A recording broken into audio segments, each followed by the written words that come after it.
Welcome back to Real Facts. You are now live with Shania Blanco. Welcome. All right, so my topic is going to be on Aniah Blanchard.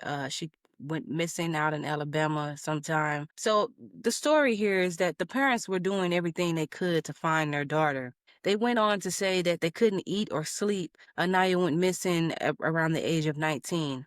Aniah was from Homewood, Alabama. So she used to play sports. Her and her brother were very close, so close that they attended college together.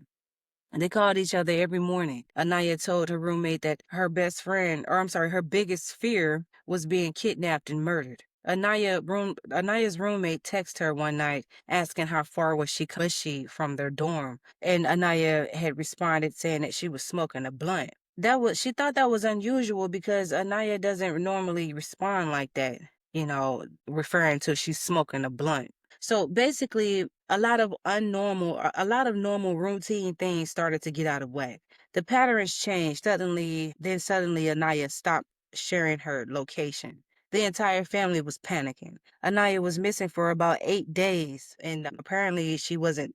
They were still looking for her even after 8 days had passed. But it had been about 8 days since she had been missing. So a man named Abraham Yazid was a suspect. I guess he was seen going inside of a gas station right along with Aniah, where Aniah had apparently stopped at a gas station before she was trying to, go home or make it home. But Aniah never made it home. So the suspect, Yazid, fast forwarding, the police caught up with this guy. So I guess they questioned him or whatever. He didn't come down. He didn't go without a fight.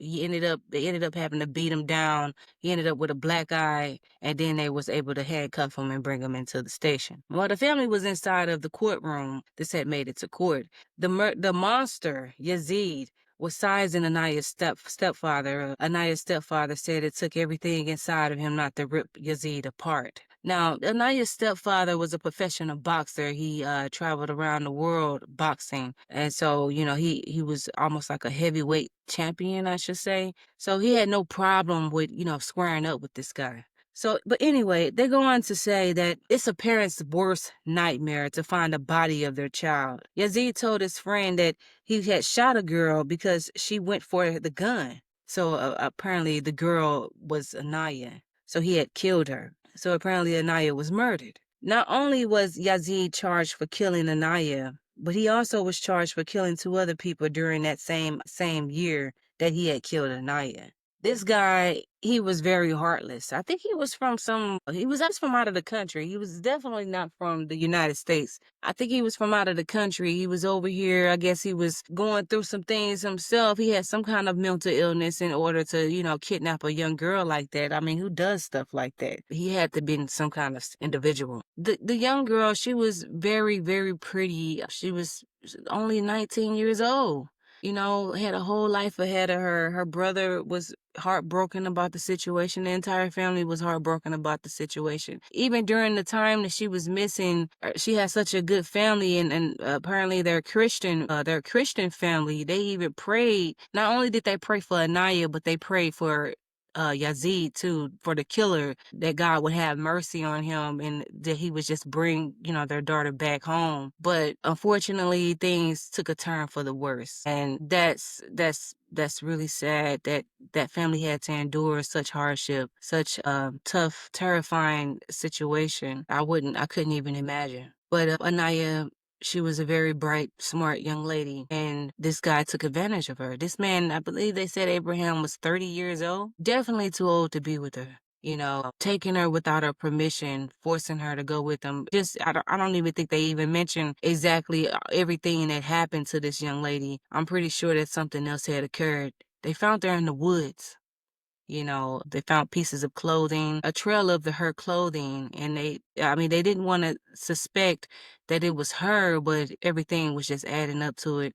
All the evidence was just pulling up it had to be, Aniah's belongings. And I believe that this just happened during the pandemic, the COVID pandemic. So during the trial, it was kind of prolonged because, everything was going on with that. And this guy had basically just murdered 3 people in 1 year. and had no remorse. He walked in the courtroom like he was just this big bad wolf, and he had no kind of sympathy, didn't have any, he just didn't have any remorse. He didn't apologize for what he did. I mean, not that it would have solved anything or would have, made anything better, but I mean, at least show some kind of compassion. But I mean, we can't expect a monster like this to show any kind of compassion. There are all kind of sick people walking around this earth, and you just have to be careful. Especially if you're a young lady, don't ever go any place in the dark by yourself. You ladies, be very careful. You just never know what's going on in that area. It can be in a it doesn't have to be in a ghetto area. You can be anywhere and this thing can happen to you. This situation can occur, so just be careful. Thank God this wasn't a fatal attraction relationship, but this was one of the characteristics of a fatal attraction situation. So obviously the man had to been attracted to her for him to approach her and kidnap her like that. I know she was so terrified. It was a big, huge black guy. I mean, wow. It was unbelievable. A life gone, all because this person can't control their nature. Sick. And then what's even more bizarre, what's even more crazy, and makes the situation even more complicated, is that he's not even from the United States. He's from a whole nother country. He came over here to kill little poor Aniah and 2 other people. God knows who they are. And now 3 lives are gone because this guy, I don't know. I don't know. I don't know. I'm lost for words. I really don't know what kind of person would want to do something like this to a young lady. Obviously a monster. But anyway, so that was my fatal attraction brief story for you guys. I know I had missed out on you guys last week. I had been going through some crazy stuff myself, some personal things I really can't mention at this time, but I will mention it later on after things are over. And you guys keep me in prayer, and I will keep you guys all in prayer as well. And once again, if you guys are in a domestic situation, and you have no way to get out, please see my link here up under the video or up under the audio, and call that number and reach out for some help. No matter what the situation is, if it's a domestic situation and you feel like there's no way out, there is a way out. There's always a way out. You just have to make up in your mind that you want to leave. And once again, guys, be careful. And not just women get kidnapped. Men get kidnapped too. Young men get kidnapped. I see it all the time over the news, all over social media. There's a young boy found dead somewhere. Someone kidnapped him and killed him. I mean, what is wrong with you people? What would possess you to just I'm going to kidnap this person and take them from their family and hide them, and then I'm going to kill them? Grow up, all right? And once again, there's help for the abusers as well. There's help for the victims, and there's also help for the abusers. There's counselors, people that you could talk to, because I'm sure there had to have been some kind of traumatic experience in your life for you to grow up to think that doing something like this would be okay. All right.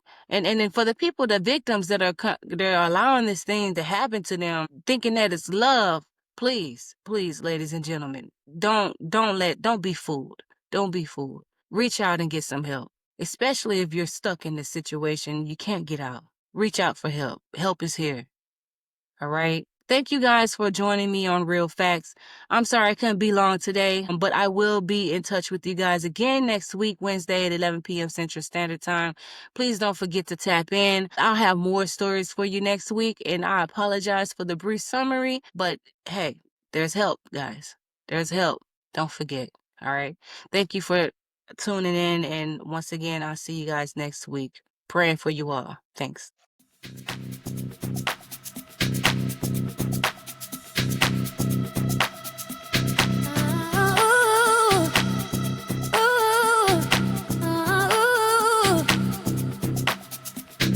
I want you to breathe.